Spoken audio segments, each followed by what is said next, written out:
Hannah Arendt was one of the most influential political theorists of the 20th century, but her life was marked by profound tragedy. Hannah Arendt, with the help of journalist Varian Fry, fled to the United States in 1941. She was stateless for 18 years before finally becoming a U.S. citizen in 1951. Arendt lost many friends, colleagues, and family members to the Holocaust. She described this as a loss that shaped her intellectual and moral engagement with history. Her mother survived the war, but the devastation of Jewish life in Europe deeply impacted her. Arendt's philosophy was shaped by her tragic experiences, particularly the Holocaust and the collapse of European civilization. Her books and major works often address themes of totalitarianism, exile, and the failure of justice. The origins of totalitarianism. Arendt's first major work explored the rise of totalitarian regimes in Nazi Germany and Stalinist Russia.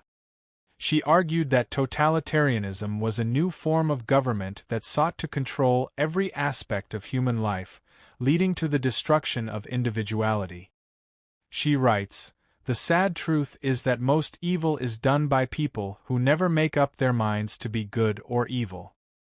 Eichmann in Jerusalem, a report on the banality of evil.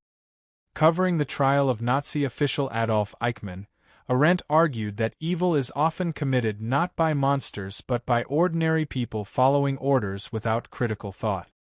This idea of the banality of evil was widely misunderstood, and she was accused of minimizing Eichmann's crimes.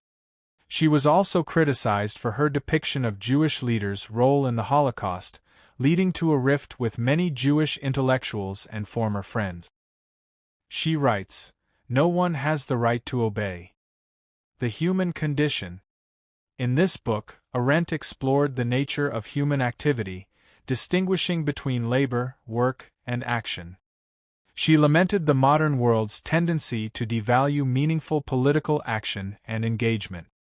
She writes, "The greatest enemy of authority, therefore, is contempt, and the surest way to undermine it is laughter." On revolution. Arendt analyzed revolutions, comparing the American and French revolutions. She expressed a tragic view of modern politics, suggesting that true freedom and political action were often lost in the pursuit of economic concerns. She writes, "The most radical revolutionary will become a conservative the day after the revolution." The Life of the Mind. Arendt was working on this book when she died suddenly of a heart attack. It was meant to explore thinking, willing, and judging, an attempt to answer the ethical dilemmas raised by her earlier work on totalitarianism. Hannah Arendt spent her life confronting the darkest aspects of human history. She was exiled, stateless, and alienated from many of her peers. She wrote about the destruction of the public sphere, the loss of genuine political action, and the dangers of blind obedience.